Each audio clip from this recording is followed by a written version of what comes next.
Jawabannya sederhana. Karena kita membandingkan diri kita dengan orang-orang lain, atau nggak usah diri kita deh. Kita membandingkan nasib orang beriman dengan nasib orang yang tidak beriman, sama-sama menggunakan dunia. Padahal Allah tidak banyak berjanji urusan dunia kepada orang beriman. Kalau mau ngebandingin, bandingkanlah orang beriman itu dengan akhirat dan orang yang tidak beriman dengan dunia.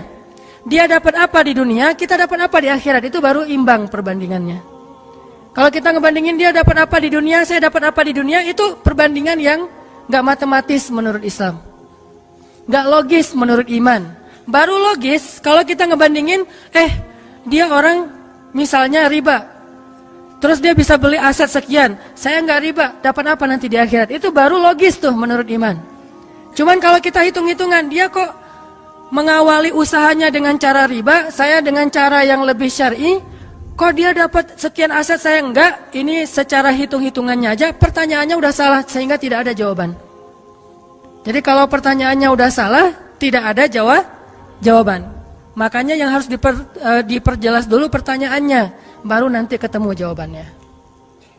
Saya mau sharing sebuah kisah nih tentang dua orang laki-laki Bani Israel. Satu ahli surga, satu ahli neraka. Yang satu mukmin, yang satu kafir. Yang kedua laki-laki ini juga sempat dikisahkan oleh Allah di dalam surat Al-Kahfi.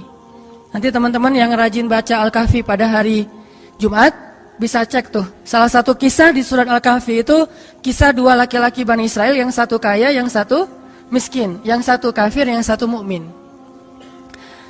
Ceritanya dua orang laki-laki Bani Israel ini sama-sama Allah karuniai rezeki sebanyak 4.000 dinar.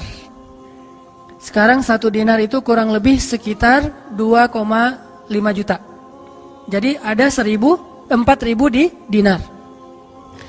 Lalu laki-laki kaya, laki-laki kafir, laki-laki yang tidak beriman, membeli sebuah rumah yang sangat bagus di puncak bukit dengan view yang luar biasa dengan harga 1.000 dinar. Sehingga kemudian dia datang kepada temannya yang mukmin, dia bilang, yuk ke rumah saya tunjukin rumah baru saya. Datang nih ke rumah baru laki-laki yang tidak beriman. Pas ngelihat dari gerbangnya luar biasa, tamannya luas, ada rusanya, ada kijangnya, ada marmutnya, ada segala macamnya, ada onta, ada kuda, lengkap aja tuh. Ini rumah atau kebun binatang ya? Pokoknya rumahnya keren aja. Terus laki-laki beriman nanya, ini rumah baru? Ya, berapa kamu belinya? 1.000 dinar. Bagus kan? Bagus. Ya udah kamu beli atau 1.000 dinar. Ini rumah kayak gini banyak nih masih dijual. Akhirnya laki-laki mukmin ini pulang. Malam harinya dia sholat, kemudian dia berdoa, ya Allah, sahabat saya sudah membeli sebuah rumah yang besar, rumah yang bagus dengan harga 1.000 dinar. Maka besok saya ingin membeli itu di surga dengan cara bersedekah 1.000 dinar. Maka berikanlah untuk saya rumah yang lebih bagus di surgamu ya Allah. Dia sedekah 1.000 dinar. Lalu besoknya ketemu sama temannya yang tidak beriman, nanya, udah beli rumah? Udah. Di mana? Nggak dekat dengan rumah saya, jauh kata dia. Di mana itu? Di surga. Hah? Caranya gimana? Sedekah. Wah, kamu mah orangnya fanatik lah, istilahnya sok soleh lah, apalah segala macam, Pak Haji. Diledekin aja tuh. Diledekin. Taulah yang udah hijrah kan gitu ya, suka ada istilah-istilah ngeledekin. Ya udah hijrah, anak masjid, apa istilah-istilahnya. Diledekin gara-gara dia bersedekah 1.000 dinar. Sebagai ganti temannya yang membeli 1.000 dinar itu bisa beli rumah yang besar. Diledekin terus. Setelah berlalu sekian lama, kemudian laki-laki yang pertama ini yang tadi tidak beriman nikah. Istrinya tuh cantiknya luar biasa. Usianya ABG. Cantik. Setelah selesai dia lamar, nikah, pas hari pernikahan ngundang temannya yang beriman. Datang ya ke acara pernikahan saya. Acaranya tuh weddingnya itu ada IO-nya, IO terkenal, paling terkenal di situ. IO Bani Israel. Paling. Jadi wedding bukan IO ya, wedding organizer-nya Bani Israel. Kan orang Bani Israel mah orang Yahudi ini kalau bikin acara tuh luar biasa ya. Kayak mereka bikin Tomorrowland segala macam kan. Jadi bikinlah wedding organizer ini bikin acara wedding yang luar biasa, menghabiskan berapa? Kalau sekarang mungkin di TV-TV itu suka diumumin biaya weddingnya itu berapa miliar kan, suka gitu tuh. Nah dia ngumumin. Atau kalau nggak dia umumin pun orang-orang bilang, tahu nggak itu acaranya habis berapa? 1.000 dinar. Habis 1.000 dinar. Dia nanya, ini emang habis 1.000 dinar? Ya, maharnya 1.000 dinar. Mahar si cewek cantik. Cewek paling cantik di kota itu aja. Tidak ada lagi cowok kecuali pernah suka sama tuh cewek. Tapi dia dapat gara-gara punya uang 1.000 dinar. Saya pernah goyang sama istri saya. Nanti kalau anak kita nikah, maharnya nggak usah mahal-mahal. 2 miliar aja. 1 miliar buat dia, 1 miliar buat bapaknya. Nah, 1.000 dinar. Udah gitu dia pulang nih orang beriman. Malamnya dia tahajud, dia berdoa kepada Allah, ya Allah, teman saya udah nikah, dan saya mau masih gini aja. Tuh ya, ini pedoman buat teman-teman ya. Kalau ada yang ngasih kartu undangan, tanya maharnya berapa? Maharnya 10 juta. Waduh, saya pas nih 10 juta. Bilang ke Allah, ya Allah, sama kayak dia. Saudara saya, teman saya sudah menikah dengan mahar 1.000 dinar. Dan saya masih punya. Saya ingin melamar bidadari di surga dengan 1.000 dinar. Nikahkanlah saya dengan bidadari paling cantik di surga, ya Allah. Ini 1.000 dinarnya, sedekah 1.000 dinar. Temannya punya anak, ceritanya pas lagi reuni SMP gitu ya. Lagi reunian tanya, kok masih sendiri aja? Enggak sendiri, cuma gak dibawa. Itu trik menjawab pertanyaan yang nyelekit tadi. Loh, kok kamu sendiri? Nggak ditemenin sama si dia? Lagi nggak enak badan.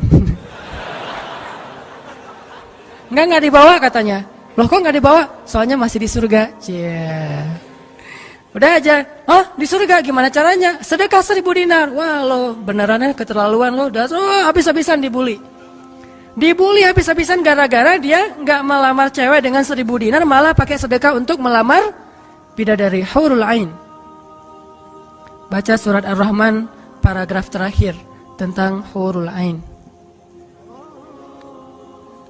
Fihinna qasiratut tarfi lam yatumithunna insun qablahum wala jan.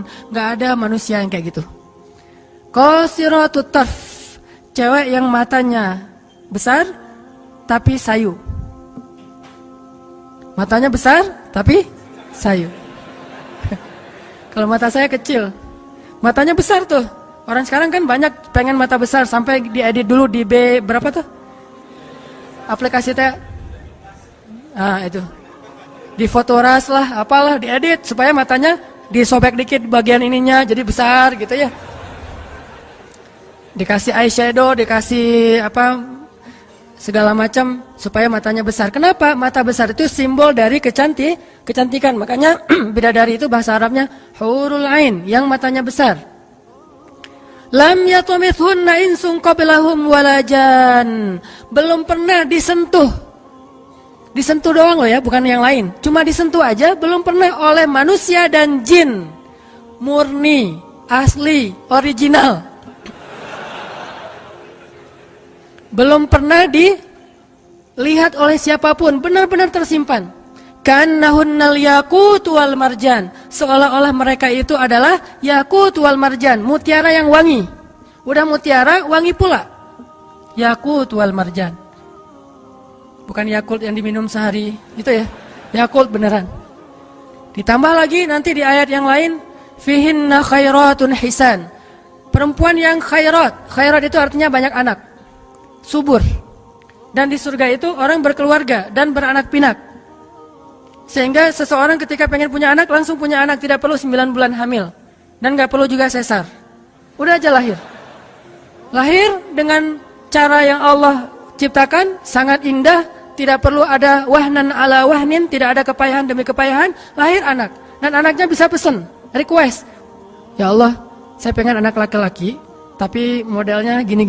Nah, bisa. Kalau di dunia kan gak bisa request, terima aja apa adanya ya. Oh gini, ternyata gak mirip.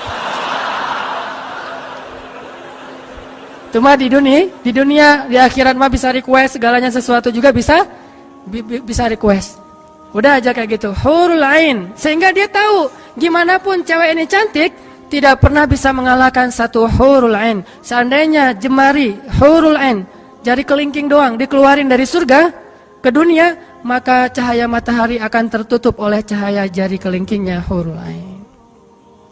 Kalau hurul ain sempat keluar dari surga, jatuh ke bumi, kau bidadari jatuh dari langit gitu kan ya.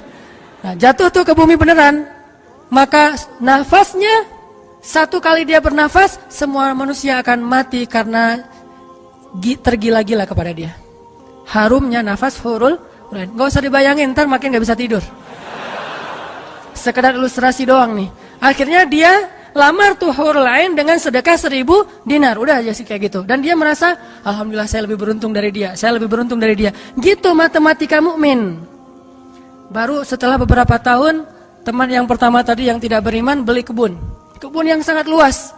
Lalu ngajak lagi teman yang beriman, yuk ke kebun saya. Kamu udah punya kebun? Udah, datang aja. Kamu tahu nggak nih kebun yang saya beli berapa? 2000 dinar. Kebun korma yang sangat luas, yang di dalamnya ada mata airnya sendiri, yang tidak seolah-olah tidak ada batas ketika kita memandangnya. Terus sepanjang mata memandang. Kebun kurma yang rindang, 2000 dinar. Lalu laki-laki ini pulang lagi, ya Allah, izinkan saya membeli kebun-kebun surgamu dengan 2000 dinar. Karena saudara saya itu sudah membeli kebun di dunia. Sedekah lagi 2000 dinar. Terus kayak gitu sampai mereka tua. Yang satu meninggal dalam keadaan kaya raya tapi kafir. Yang satu lagi meninggal dalam keadaan miskin tapi beriman. Siapa lebih beruntung? Tergantung matematika yang dipakai. Kalau matematikanya materi duniawi, pasti orang yang pertama yang tidak beriman lebih beruntung. Bisa menikmati dunia habis-habisan sampai hari tuanya. Tapi kalau matematikanya matematika mukmin, Rabbani, maka pasti yang kedua lebih beruntung dari yang pertama. Nanti setelah mereka meninggal, ini ceritanya panjang sekali dan kemudian jadi salah satu tafsir dari Al-Quran surat As-Saffat yang nanti kita baca. Di akhirat, kalau teman-teman tahu, kalau kita baca tafsir itu ternyata ya, di surga itu punya jendela. Kayak rumah punya jendela. Cuman saya nggak tahu seperti apa bentuk jendelanya, karena surga itu kata Nabi, ma la ainun ra'at wa la udhunun sami'at. Yang nggak pernah dilihat oleh mata, yang nggak pernah didengar oleh telinga, yang nggak pernah dibayangkan oleh imajinasi manusia. Yang jelas ada jendela itu di surga. Nah, jendela ini apa? Jendela ini dipakai untuk mengintip ke neraka. Jadi nanti kalau ada kisah-kisah penduduk surga menyelamatkan orang-orang di neraka, itu lewat jendela itu. Kalau ada cerita penduduk surga dan penduduk neraka berdialog, itu lewat jendela itu. Bukan keluar dulu, sama-sama keluar, terus ada ruangan khusus dialog gitu, enggak. Atau pakai misalnya Skype gitu ya. Nelfon neraka pakai Skype. Tling, lagi disiksa, aduh ada yang nelfon, bentar dulu. Kan enggak ada yang gitu ya. Ini mah pakai jendela, jadi jangan pakai imajinasi teknologi yang sekarang. Nggak ada Skype, nggak ada WhatsApp call, video call gitu. Nggak ada line, yang ada lewat jendela. Begitu dia ngelihat ke jendela, dia langsung Allah berikan dimensi melihat neraka. Langsung Allah kasih ruang untuk bisa melihat neraka. Di neraka itu dia akan bertanya kepada malaikat neraka, ngasih kayak kertas gitu. Tolong cariin yang namanya ini. Cariin. Oh ya, ini masa nggak kenal kayaknya di surga. Emang siapa? Hana Nataki. Penduduk malaikat neraka mah nggak kenal. Amin. Aminin atuh. Mudah-mudahan semua kita tidak dikenal di neraka. Dikenal di surga insya Allah. Kalau ini mah nggak boleh heureuy. Ini serius nih mah. Udah aja ngasih nama gitu ya ke malaikat penjaga neraka. Kenal nama ini nggak? Oh ntar dulu nanya ke yang lain. Kenal nama ini nggak? Wah ada tuh yang di pojok sana tuh lagi dihabis-habisin sama malaikat. Udah malaikat yang itu bawain sini gitu. Pas dibawain ternyata itu adalah laki-laki tadi yang di dunia saling bersaing dalam memperkaya diri. Satu memperkaya diri di dunia, yang satu lagi memperkaya diri di akhirat. Bro, gimana nasib lo sekarang? Waduh, saya sekarang disiksa segala macam, dia ngaku kesalahannya. Lah kamu gimana? Dulu kamu katanya beli rumah di surga, terus nikah di surga, terus beli kebun di surga, udah dapat. Wah, bukan dapat lagi. Ternyata 1000 dinar itu bukan satu istana loh, bro. 1 dinar itu sekian ribu istana. Sekarang saya 1000 dinar, bayangin aja. Gitu. Makin sakit kan ya? Makin nelangsa, makin stres. Udah di neraka stres pula, stroke lagi, kena kejang-kejang gitu. Nggak di neraka, kejang-kejang aja nggak enak, stroke nggak enak, apalagi udah stroke-nya di neraka kan lebih nggak enak tuh. Orang kena penyakit jantung di dunia nggak enak, ini penyakit jantungnya di neraka lebih nggak enak lagi. Ini mah imajinasi saya. Sesuai dengan di Al-Quran surat As-Saffat, dialog antara penduduk surga dan penduduk neraka. Inilah teman-teman matematika untuk mengukur siapa lebih beruntung. Sehingga kita tidak perlu bertanya, kenapa? Why? Saya udah hijrah kok makin susah hidup saya, dunia itu. Akhirat enggak. Kalau kita mengukur amal kita hanya dengan dunia, kita bakal sering kecewa karena Allah tidak menilai dunia ini bahkan lebih ringan daripada 11 sayap nyamuk. Seandainya kata Nabi dunia ini di mata Allah ada harganya, pasti Allah nggak mau ngasih dunia kepada orang yang tidak beriman, nggak mau. Berhubung dunia ini tidak ada nilainya, Allah kasihlah kepada orang yang tidak beriman. Sedangkan yang bernilai, Allah simpan untuk orang yang beriman dan sabar. Pakai kacamata Rabbani, cara pandang Allah Subhanahu Wa Taala. Sehingga ketika kita hijrah, kita minta tolong kepada Allah urusan dunia, tetapi kita yakin kalau kita istiqomah, ikhlas, maka di akhirat wa ma indallahi khair. Itu harus jadi mantra yang kita ulang-ulang tuh. Kalau teman-teman lagi cemburu dengan dunia seseorang, bilang wa ma indallahi khair. Apa yang ada di sisi Allah lebih baik. Udah nggak jadi cemburu tuh. Saya pakai itu sebagai terapi buat diri saya sendiri. Kalau saya lagi ada rasa kayak kepengen apa yang orang punya, ada rasa iri, ada rasa cemburu, ada rasa kayak merasa orang lain lebih beruntung dari kita, saya selalu pakai mantra wa ma indallahi khair, wa ma indallahi khair, wa ma indallahi khair. Sehingga hilanglah rasa cemburu itu. Apa yang ada di sisi Allah lebih baik, apa yang ada di sisi Allah lebih baik, apa yang ada di sisi Allah lebih walal akhiratu khairul laka minal ula wal akhiratu khairu wa abqa. Akhirat lebih baik bagimu dan daripada dunia. Akhirat lebih baik dan lebih kekal. Itu aja yang kita ulang-ulang mantranya. Wa ma indallahi khair. Udah aja senyum. Kita yang istiqomah gini-gini aja, orang lain yang tidak istiqomah yang sudah melenceng jadi gitu. Ya udah, apa yang di sisi Allah lebih baik. Ada yang gara-gara misalnya dukun bertindak jadi nikah. Kita bertindak sendiri nggak nikah-nikah misalnya ya. Ya udah aja, wa ma indallahi khair. Dan apa yang ada di sisi Allah itu bukan hanya akhirat tetapi juga dunia. Cuman Allah tidak memberikannya dalam waktu yang segera kepada mukmin karena Allah ingin melihat dulu ketabahan, kesabaran dan keistiqomahan kita. Matematika itu coba kita pakai dalam hidup. Kayak saya pernah dulu banget awal-awal saya di Bandung masih senang usaha-usaha gitu sebelum ada dakwah. Kan pertama saya masuk ke Bandung bukan berdakwah. Lama-lama setelah lelah berusaha akhirnya berdakwah. Karena nggak mendapatkan kebahagiaan hanya dengan harta. Kan dulu saya pernah usaha bisnis pulsa yang saya pernah cerita. Ada 60 cabang pulsa saya di Bandung. Terus naik lagi bisnis jual beli mobil bekas. Beli, jual. Terus terakhir pernah main properti walaupun nggak sampai punya klaster, sampai punya perumahan. Tapi 1-2 properti beli, jual lagi, perbaiki, jual dan segala macam. Waktu itu saya sempat hampir kegoda sama teman saya yang beli beberapa aset ruko di daerah Antapani. Dulu Antapani nggak seperti sekarang, masih murah-murah tuh rukonya. Dan kan cepat banget tuh perkembangan Antapani ya. Dia beli tuh 1 ruko di Antapani dengan DP, lalu dia cicil. Nah, cicilannya ini dibayar oleh yang kontrak. Kebetulan ruko dia dikontrak oleh Warung Padang. Sehingga dia paling nambah-nambah dikit lah, walaupun yang nggak bisa utuh, tapi dia nambah-nambah dikit. Ini udah azan? Udah? Oh, nanti ceritanya next, insya Allah habis sholat isya. Barakallah. Bismillahirrahmanirrahim. Tadi sampai di mana teman-teman? Oh iya, Antapani ya, sampai Antapani.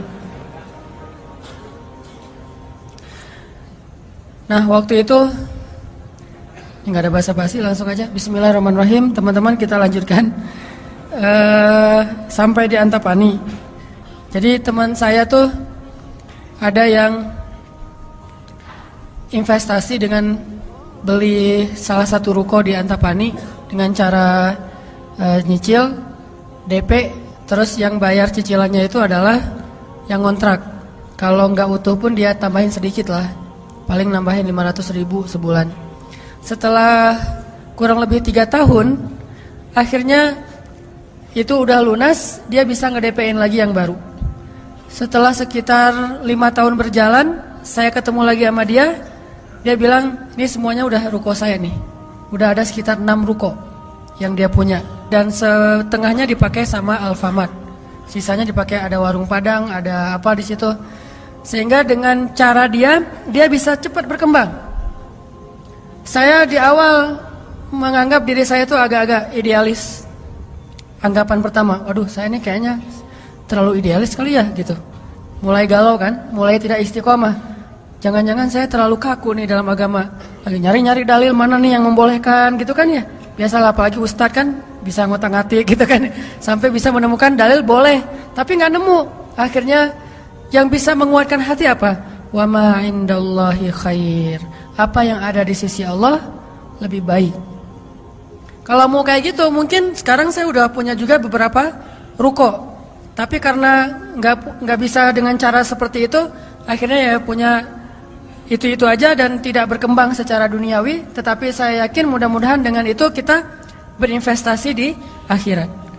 Makanya ini matematika harus jadi pola pikir kita, harus jadi mindset, persepsi kita dalam hitung-hitungan amal. Sehingga ketika kita belajar Islam, mulai bertaubat, mulai berhijrah, lalu Allah Subhanahu wa taala seolah-olah lebih memanjakan orang lain yang belum berhijrah, yang belum bertaubat daripada kita dengan dunia. Katakan wa ma indallahi khair. Apa yang ada di sisi Allah lebih baik.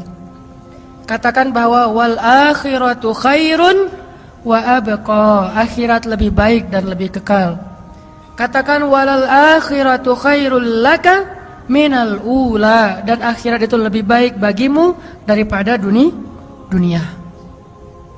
Ini yang memotivasi kita untuk bisa istiqomah, sehingga kita tidak ngerasa dicurangin sama Allah Subhanahu wa taala. Karena Allah melihat balasan akhirat itu lebih baik daripada ngebalas di dunia. Sehingga Allah kalau sayang kepada seorang hamba, Allah menyediakan akhirat lebih besar daripada dunia untuk dia. Seandainya dunia itu adalah bentuk kasih sayang Allah, maka Allah sudah memberikan kekayaan dunia kepada semua nabi yang Allah cintai. Tapi nabi yang kaya itu sedikit. Rata-rata nabi itu susah hidupnya, apalagi setelah menjadi nabi. Nabi Muhammad sebelum jadi nabi hidupnya luar biasa kan? 40 tahun pertama, terutama 15 tahun pertama setelah menikah dengan Khadijah, gimana kehidupan Nabi Muhammad? Segalanya ada. Khadijah itu orang yang paling kaya, perempuan paling kaya di Mekah, menikah dengan Nabi Muhammad yang pintar dalam berdagang. Gak pernah Nabi rugi dalam berdagang. Jujur tapi untung. Sehingga selama 15 tahun Nabi mau traveling kemana aja bisa. Traveling ke Syam bisa. Traveling ke Yaman bisa. Syam dan Yaman itu jarak yang cukup jauh. Mau ngapain aja bisa. Punya ternak yang sangat banyak, punya kebun kurma yang luas sekali dan segala macam. Rumahnya rumah terbaik di kota Mekah. Hidup selama 15 tahun dalam kenikmatan.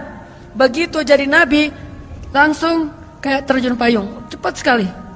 Sampai akhirnya Khadijah wafat ketika Nabi masih di Mekah dalam keadaan hampir tidak punya warisan apa-apa. Jadi kurang dari 13 tahun jatuh miskin, fakir. Sampai ketika hijrah ke Madinah, Aisyah curhat. Apa kata Aisyah? Di rumah Rasulullah itu lebih dari 1 bulan tidak ada asap di dapur. Dalam keadaan tidak pernah masak selama berbulan-bulan. Soalnya kalau kita mah beli warung Padang, jadi gak perlu masak ya. Kenapa itu rumah gak pernah masak? Yalah, soalnya dia punya warung, jadi masaknya di warung, tinggal dibawa aja ke rumah. Nabi benar-benar gak pernah masak tuh. Coba bayangin, pernah gak Nabi bilang gini ke Allah, Allah, lah saya kan kerjanya sama Allah, kok malah jadi kayak gini, hidup saya jadi susah gini. Enggak pernah Allah, Nabi mengatakan demikian. Kenapa?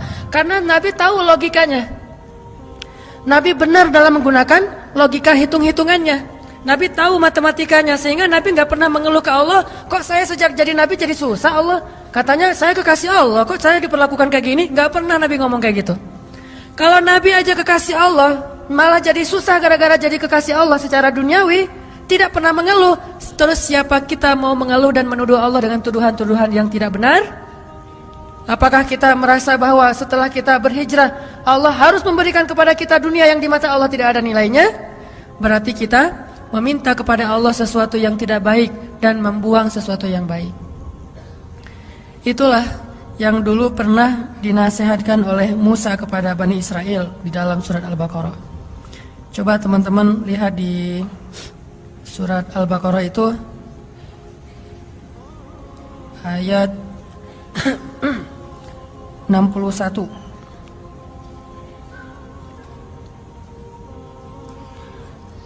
A'udzu billahi minasy syaithanir rajim. Wa idh qultum ya Musa lan nasbir ala ta'amin wahid fad'u lana rabbaka yukhrij lana mimma tunbitul ardh مما تنبت الأرض من بقلها وقثائها وفومها وعدسها وبصلها. Apa yang terjadi? Ketika orang-orang Bani Israel hijrah ke Palestina, lalu mereka mengeluh di Palestina karena setelah mereka hijrah hidup mereka tidak menjadi lebih baik secara duniawi. Perasaan kata Bani Israel, sama aja deh. Sejak kita hijrah, sejak kita masuk agama Yahudi, sejak engkau datang Musa, sawaun alaina, nasib kami sama aja nih. Sebelum kamu datang dan setelah kamu datang, nasib kami tetap aja susah wahai Musa. Ini logika Bani Israel. Makanya banyak Bani Israel itu yang kufur kepada Allah karena pakai logika ini. Logika 2 tambah 2 4. Itu logika Bani Israel. Kalau dalam urusan agama, beda kalau dalam urusan matematika. Jangan bilang, "Dek, 2 tambah 2 berapa?" 4. Bani Israel. Jangan. Itu mah matematika. Kalau dalam urusan agama itu logika Bani Israel. Mereka selalu menghitung-hitung itu dengan logika matematika duniawi. 2 tambah 2 4. Sehingga mereka selalu mengeluh, "Ya Musa, sama saja nasib kami engkau datang dan engkau tidak datang dulu. Sama-sama susah.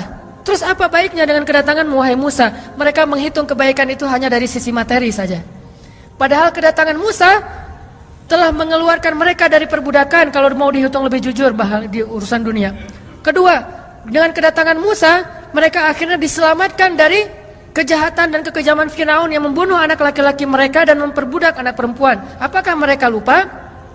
Afala ta'qilun ya Bani Israel? Tidakkah kalian berpikir wahai Bani Israel? Ditambah lagi dengan janji Allah untuk Bani Israel. Allah bukakan langit dan bumi untuk Bani Israel. Bayangin Bani Israel lagi hijrah nih dari Mesir ke Palestina.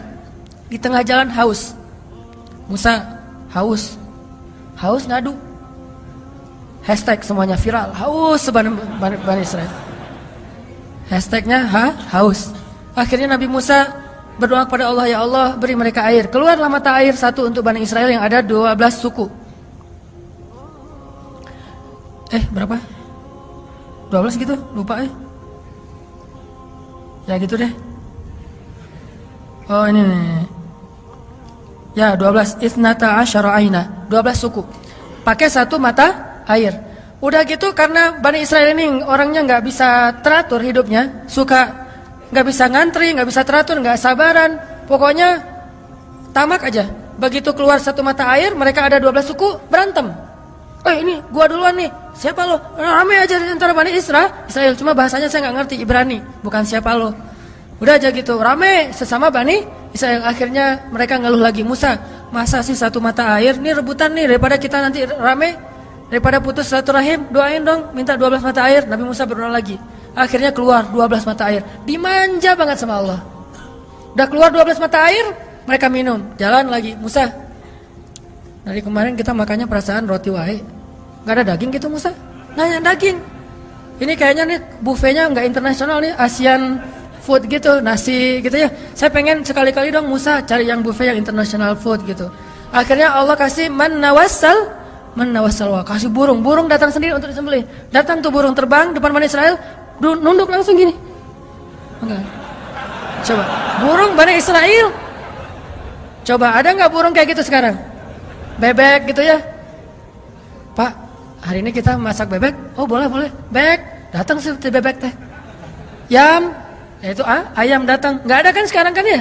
Allah tundukkan burung yang liar kepada Bani Israel. Datang untuk disembelih. Disembelih langsung dibakar. Terus makan. Kemudian keluar lagi makanan-makanan luar biasa. Datang dari langit seperti datang kepada Maryam alaihassalam. Masih ngeluh juga. Terus jalan lagi. Musa, haredang cenah. Panas. Datang awan menaungi Bani Israel. Mana ada manusia, bangsa di muka bumi ini selain para nabi yang dinaungi awan sepanjang perjalanan coba. Kecuali Bani Israel dan orang-orang modern yang pakai kendaraan udah tertutup ya. Kalau dulu mah Bani Israel kemana mereka pergi awan ngikutin. Wan, sana ya kata awan saya. Bukan si Iwan, awan. Udah aja jalan. Bani Israel mana? Kadang-kadang suka iseng, nih lihat ya awannya nih ikutin kita nggak ya? Lari ya, lari, awannya ikut lari. Namanya Bani Israel iseng. Tapi Allah masih diakal-akalin sama mereka kan? Yang pernah saya cerita, disuruh bayar zakat, mereka katakan kami mah zakat 2,5% mah itu orang pelit lah. Kalau zakat mah nggak usah tanggung-tanggung 2,5%, 10% kan Islam 2,5%, Nasrani 10%, Bani Israel 100%. Hah? Sampai Musa aja kaget 100%. Benar gitu syariatnya 100%. Wah Musa 100% ya. Kami berani memberikan zakat 100%. Caranya gimana? Dikumpulin semua gandumnya, dilempar ke langit, terus dia bilang ya Allah ambil sesukamu, yang jatuh ke bumi itulah hak saya. Itulah Bani. Lempar semuanya, gandum, roti, segala macam, korma dilempar ke langit. Ya Allah ambil sesukamu ya Allah. Yang jatuh ke bumi berarti engkau ridho untuk saya. Mana ada yang nyangkut di tengah antara langit dan bumi kan? Pasti semuanya jatuh ke bumi. Oh berarti Allah nggak memerlukan itu, ya udah untuk kita aja. Yang penting kan kita udah niat nih 100%. Tapi Allah nggak mau nerima, ya udah itu akal-akalan Bani Israel. Makanya mereka ngeluh ya Musa, di Palestina itu tidak ada sayur mayur. Kami kangen makanan-makanan di Mesir. Kalau teman-teman tahu Mesir itu sebetulnya nggak tandus-tandus amat. Mesir itu ada bagian yang salju. Jadi kalau mau ngerasain Eropa bisa ke bagian itu. Ada yang bagian yang benar-benar padang pasir, ada yang bagian yang subur luar biasa. Nah, sampai mereka kangen dengan sayur-sayuran Mesir. Kangen dengan bayam, kalau di kita mah kangen dengan singkong, kangen dengan jengkol. Ya, pernah kangen jengkol? Karena nggak pernah keluar Bandung. Kalau keluar Bandung pasti kangen jengkol. Misalnya umroh gitu ya. Ada restoran Indonesia, Mang ada jengkol? Di Mekah. Kalau tanya orang Arab, jengkol. Bahasa Arabnya tidak ada jengkol. Soalnya bahasa Arabnya tidak ada jengkol. Mahada kata orang Arab, jengkol yang aroma raihah. Gitu. Intinya orang Bani Israel kangen dengan makanan Mesir. Terus apa kata Nabi Musa? Qala atastabdiluna alladhi huwa adna billadhi huwa khair. Apakah kalian meminta untuk menukar sesuatu yang buruk dengan sesuatu yang lebih baik? Maksudnya apa? Kenapa kalian ingin dibayar oleh Allah dengan dunia ketika kalian beriman? Kalau Bani Israel itu kalau beriman hitung-hitungan banget. Habis beriman harus rezekinya berlimpah. Habis beriman harus terbebas dari segala masalah. Habis beriman harus dimanjain banget dunianya. Itu pola fikir Bani Israel. Sedangkan para nabi dan orang-orang yang beriman gak kayak gitu cara berfikirnya. Setelah beriman Allah uji, maka mereka mengatakan ini untuk melihat apakah saya jujur dalam iman atau munafik. Seperti kata Bilal. Ketika Bilal beriman dengan qadarullah dia ketahuan imannya oleh tuannya Umayyah bin Khalaf. Lalu disiksa oleh Umayyah bin Khalaf. Setelah disiksa berhari-hari, Umayyah ngomong gini, Bilal, mana Tuhan kamu? Coba lihat tuh, kamu disiksa-siksa, Tuhan kamu gak pernah ngebelain kamu, Muhammad juga gak pernah ngebelain kamu. Jadi kamu tuh sebetulnya kasihan, tinggal sendiri, gak pernah dibelain oleh siapa-siapa. Kalau gak saya nyelamatin kamu, kamu akan celaka, wahai Bilal. Apa kata Bilal? Ya Umayyah, udah gak bilang lagi Tuhan, dia mah udah beriman, gak ngomong lagi Tuhan, gak ngomong lagi gitu. Kalau saya diuji atau disiksa karena keimanan saya, itu berarti Allah ingin melihat kesabaran saya. Maka kalian akan melihat sabar saya lebih kuat daripada sabarnya orang Arab. Karena orang Arab Mekah itu terkenal dengan keteguhan dan kesabarannya. Saya akan lebih sabar daripada laki-laki Arab dan akan lebih kuat daripada gunung Uhud. Bilal tahu itu. Jadi bukan, ya juga ya Umayyah. Udah deh balik lagi aja kayak dulu. Enggak, Bilal mah gak ngomong kayak gitu. Kan orang suka pundung gitu ya. Pundung fisabilillah. baru hijrah Allah kasih ujian pundung. Aduh, sama aja udah hijrah nggak hijrah tetap aja nggak bisa dapat jodoh. Gitu kan? Akhirnya udahlah sekalian kayak dulu aja. Aduh sama aja, ternyata udah rajin ngaji, belum kelihatan juga ke atas, masih aja nggak ada yang kecantol misalnya kan ya. Aduh udah rajin udah pindah kerjaan, tetap aja belum dapat kerjaan yang lebih baik. Kata Allah, wa may yattaqillah yaj'al lahu makhraja. Mana? Wa yarzuqhu min haitsu la yahtasib. Mana tuh? Jawabannya Allah berikan itu setelah Allah lihat kesabaran kita. Kalau Allah belum melihat kesabaran kita, Allah nggak akan kasih apa yang Allah janjikan. Karena yattaqillah bukan hanya taubat tetapi sabar, itu satu paket. Takwa itu at-ta'ah was-sabr, itulah takwa. Taat dan sabar, itulah takwa. Wa may yattaqillah, siapa yang taat lalu sabar, baru Allah janjikan yaj'al lahu makhraja wa yarzuqhu min haitsu la yahtasib. Wa may yattaqillaha yaj'al lahu min amrihi yusra wa may yattaqillaha yukaffir anhu sayyi'atihi wa yu'zim lahu ajra. Itu semua janji Allah bagi orang yang takwa, dan takwa itu taat dan sabar. Kalau taat doang tapi nggak sabar, pundung tadi, maka Allah tidak punya janji apapun dengan dia. Ini logika yang dipakai oleh Allah, hitung-hitungan matematikanya Allah Subhanahu wa taala, sehingga kita tidak kecewa.